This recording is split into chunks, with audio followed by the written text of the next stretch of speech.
8:41 de la mañana, comentábamos hace un ratito los números de pobreza de este primer semestre del 2023 y uno ve una evolución para peor en los últimos 3 semestres. Digamos, la pobreza se conoce cada 6 meses, estaba en 36, subió el primer semestre del año pasado y ahora estamos en 40,1%.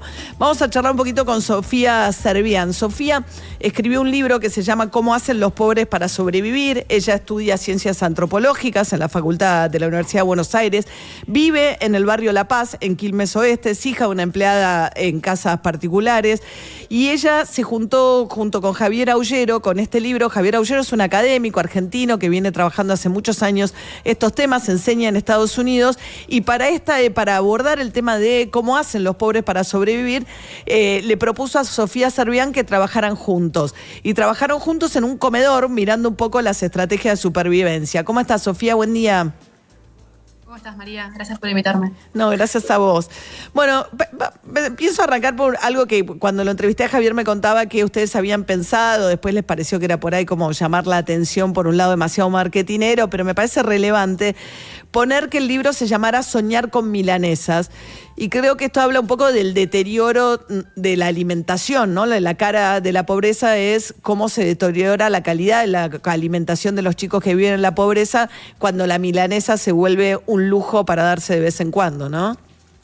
Total, eso fue en el 2019 cuando empezamos el trabajo de campo y entrevistábamos a la gente del barrio y mucha gente que no se conocía entre sí te decía lo mismo, que quería volver a comer milanesas más seguido, que ponía sus esperanzas en las próximas elecciones en ese momento de octubre para poder volver a comer, a elegir qué comer, ¿no? Digo, mucha gente que, en las entrevistas no había preguntas que fueran sobre comida, por ejemplo, eran más sobre preguntas generales sobre el barrio, los problemas y demás, y sin embargo la gente llevaba la conversación a la comida. O sea, ellos decían que comían cada vez más salita, más guiso, más arroz, lo que se podía porque no había dinero. Y eso ahora sin duda se acrecentó. Hicimos trabajo de campo en un comedor durante 6 meses, pero también en el barrio, y eso se ve, digamos, en todo el barrio en general, no solamente en los comedores. Los comedores también hacen lo que pueden, obviamente, pero es como algo muy extendido en todas las familias del barrio. Uh-huh. Contá tu historia personal, Sofía, si no te molesta. Sí, yo soy hija de una empleada doméstica, una madre soltera con 2 hijos, y nosotros, cuando yo era chica, vivimos buena parte de mi infancia con la ayuda del Estado, en ese momento lo que era el plan Jefes y Jefas. Lo digo porque para mí eso a mí me marcó mucho, porque nada, ir a hacer 2 cuadras de fila en el Banco Provincia para recibir un plan social de 150 pesos, que gastábamos el mismo día, digo, porque salíamos del banco, íbamos al supermercado de la esquina y comprábamos ese día lo que queríamos, el yogur caro con cereal, la leche, cosas, viste, para darle a mí y a mi hermano los gustos, y después la ayuda del Estado, digo, se terminaba ese día ahí. Después el resto del mes sobrevivíamos, como también se ve en el libro con los testimonios, con la ayuda mutua, con la reciprocidad, con las redes familiares. Cuando uno no tiene para comer, bueno, uno va a la casa de sus abuelos, de sus tíos a comer. Cuando el otro no tiene, viene a tu casa. Eso a mí, me marcó mucho esa pobreza, digamos, en la infancia, esa privación de alimentos, porque uno no siempre elegía qué comer, pero también de otras cosas, ¿no? Cuando uno, sobre todo lo vi cuando empecé a ir a la facultad, por ejemplo, yo soy de Quilmes, entonces toda mi vida transcurrió en el conurbano, pero cuando empecé a estudiar y empecé a ver, bueno, no soy tonta, siempre supe que había clases sociales, pero cuando lo empecé a vivir en carne propia, nada, me di cuenta de la marca que me había dejado a mí, por lo menos, la pobreza, ¿no? Uh-huh. Y ustedes trabajan, Sofía, en ese comedor intentando ver, ¿no? Como contás, esas redes de cierta supervivencia. ¿Vos tenés? ¿Qué edad tenés ahora, Sofía? 25. 25. De lo que te tocó a vos a lo que volviste a ver ahora ya en un trabajo como antropóloga, ¿qué viste distinto de estos años entre tu infancia y la infancia de los pibes ahora? Yo cuando era chica no fui a comedores, sí iba a copas de leches a merendar, pero me llamó mucho la atención, cuando yo iba a copa de leches éramos todos chicos, éramos todos niños, y cuando hicimos el trabajo de campo en el comedor, que fue en el 2021, que fue año de pandémico, me sorprendió mucho ver la gente, por supuesto, no comía ahí porque era pandemia, pero me sorprendió mucho ver gente grande yendo a buscar los alimentos, no niños, digo. Y eso era algo que nos decían mucho de la gente del barrio. Digo, yo entrevisté en varios comedores y te decían que hace 2 años, 3 años, el comedor era para chicos. O sea, el comedor iban los niños a comer, porque los padres tenían vergüenza o porque no necesitaban y demás. Y de un tiempo para acá era como familias, adultos mayores yendo a retirar comidas, que están solos, abandonados. Eso me impactó bastante y la cantidad de gente. O sea, en ese momento en pandemia eran 160 familias que iban a un comedor a retirar comida. O sea, no me quiero ni imaginar cuál es el número exacto ahora, porque digo, o sea, creció muchísimo más la pobreza, ¿no? Pero sí, eso. Para vos era cuando eras chica por ahí el yogur, ahora cuando fuiste a hacerle el trabajo, ¿no? Eran las milanesas. Con relación a cómo el deterioro primero, ¿no? Es la calidad de lo que se come. Exacto, porque cuando uno, digo, la pobreza es todo, ¿no? El acceso a la educación, a la salud, a los alimentos, pero cuando uno no tiene la principal necesidad básica para subsistir de la humanidad, que es comer, es razonable, es lógico que de lo que se hable sea eso, en lo que se piense sea en eso. Digo, mucha gente lo da por sentado y bueno, ¿qué comemos hoy? Bueno, cocinamos, qué sé yo, viste, como lo da por sentado, pero el que no lo tiene es un tema recurrente todo el tiempo.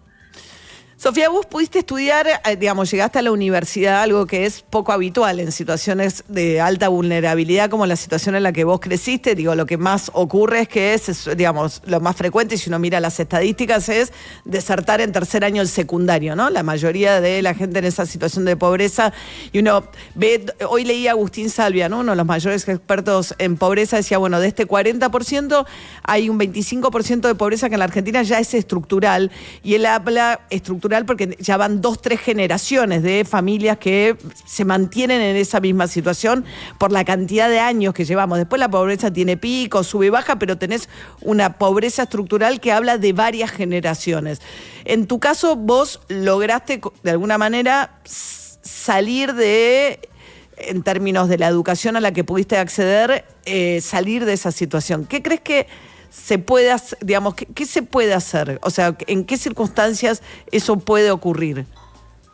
Mira, yo fui a un colegio episcopal en donde entiendo que se considera privado, pero en realidad un colegio privado hoy en Quilmes está 15.000 pesos. En ese momento, por ejemplo, un colegio privado estaba 100 pesos y el colegio al que yo fui pagábamos 25 pesos. Era pero muy tu poco. mamá pagaba, trabajando, digamos, siendo empleada en casas particulares, elegía pagar una escuela que le costaba algo que la escuela pública no le costaba.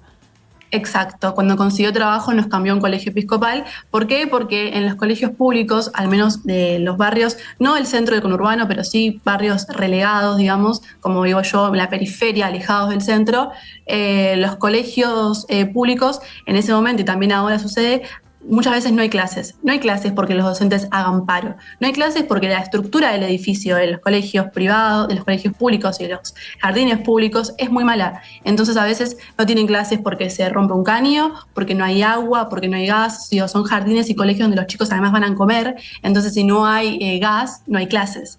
Entonces mi mamá hizo el esfuerzo cuando consiguió trabajo formal como empleada doméstica de pagar ese colegio episcopal para que pudiéramos tener clases todos los días. Lo principal, yo creo que a mí por supuesto que hay gente que va a colegios públicos y que igual puede ir a la universidad, digo, pero sin dudas hay una diferencia, sin duda, de quien va a un colegio privado donde tiene clases todos los días que alguien que no. Hay una no sé, una persistencia que hace que uno pueda llegar a la universidad.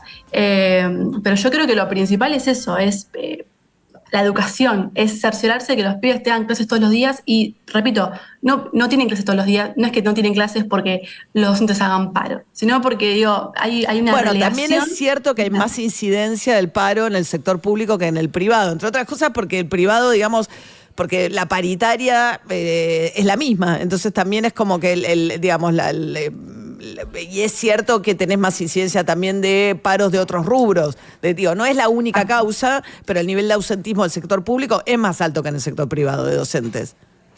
Sí, nosotros durante el tiempo que hicimos trabajo de campo en el barrio, por lo menos captábamos eso, captábamos que los pibes, digo, no tenían clases por el nivel, por las estructuras del colegio, Claro. porque un problema, y no por los docentes, sino también es como echarle la culpa a Claro. ellos, una vez más, de bueno, la educación está como está por los docentes. No, los docentes, digo, de barrios, los colegios de barrios relegados, tienen un montón de trabajo que hacer, no tienen solamente que educar, tienen que además sostener, digo, problemas de pibes complicados, de entrar a un barrio que es picante, entrar a un barrio y tener miedo a que te roben, digo, Claro. es muy complicado. Para mí la salida, por supuesto, es la educación. O sea, y estás terminando antropología en la Facultad de Filosofía y Letras. Exacto, me Mirá. falta entregar la tesis y ya terminó. Bueno, Sofía Servián, antropóloga, le falta la tesis nada más, coautora junto a Javier Aullero el libro Cómo hacen los pobres para sobrevivir. Les recomiendo la lectura, de verdad, porque es un libro, digamos, a veces uno le cuesta entender de qué hablamos cuando hablamos del 40% de pobres, parece una cifra, pero entender las estrategias de supervivencia es muy interesante verlo desde el libro, que además está escrito de una manera muy amigable, no es como un texto académico para eso. Bueno, gracias, Sofía. Muchísimas gracias. A ustedes. Hasta luego. Bueno, 8:52 de la mañana. Vamos a charlar, justamente hablábamos de comedores. Juli Roffo